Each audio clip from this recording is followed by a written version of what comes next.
فقیر نے کہا بادشاہ یہ تخت ہمیشہ رہنے والا نہیں ہے، یہ بادشاہی ہمیشہ رہنے والی چیز نہیں ہے۔ تجھے پتہ ہو کہ موت کے بعد بادشاہ اور فقیر برابر ہو جاتے، قبر میں جانے کے بعد امیر اور غریب برابر ہو جاتے۔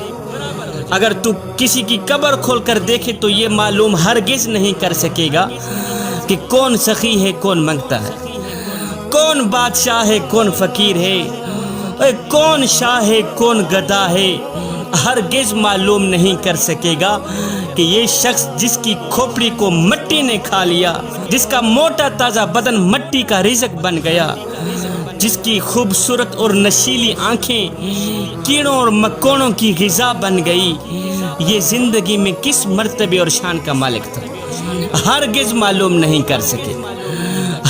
جب چلتا تھا تو ہزاروں بندے پیچھے چلتے تھے، ہزاروں بندے سلوٹ کرتے تھے۔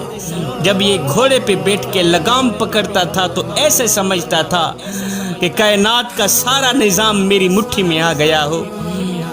جب مرا، قبر میں جانے کے بعد ہر وقت تخت کو، بادشاہی کو ہمیشہ کے لیے قائم رکھنے کا سوچنے والی قیمتی کھوپڑی مٹی کا رزق بن گئی، موٹا تازہ بدن مٹی کا رزق بن گیا۔ فقیر نے کہا بادشاہ یہ حشر صرف ان مرنے والے حکمرانوں کا نہیں ہوا، تیرا بھی ہونے والا ہے۔ یہ سب کچھ سننے کے بعد بادشاہ نے کہا فقیر میاں مجھے کوئی اچھی سی نصیحت کریں۔ فقیر نے کہا بادشاہ ایک تو خدا نہ بننا، دوسرا رسول نہ بننا۔ کہا استغفر اللہ فقیر میاں، اس کا کوئی مسلمان تصور بھی کیسے کر سکتا ہے، خدا بننا رسول بننا؟ لہٰذا مجھے سمجھ نہیں آیا آپ نے کیا کہہ دیا۔ فقیر نے کہا بادشاہ خدا بننے کا مطلب یہ ہے کہ تم یہ خواہش کرو کہ تم زندگی میں جو چاہو وہ ہو جائے، لہٰذا یہ شان صرف اللہ کی، جو چاہو وہ ہو جائے، ہرگز نہیں، یہ شان صرف اللہ کی۔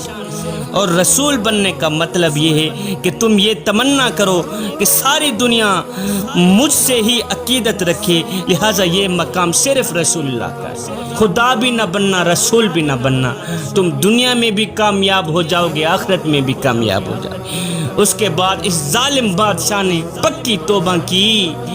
پکی توبہ کرنے کے بعد اپنے دل کا تعلق کریم رب سے جوڑ لیا۔ پھر اس نے اپنے رب کو اتنا راضی کیا، صبح ہے تو قیام میں ہے، سجدے میں، شام ہے تو نماز میں ہے، اللہ اکبر، رات ہے تو نفلیں پڑھ رہا ہے۔ لکھنے والے لکھتے ہیں جب یہ بادشاہ پہلے تو ظالم تھا، لیکن توبہ کرنے کے بعد جب یہ مرا تھا نماز کی حالت میں مرا۔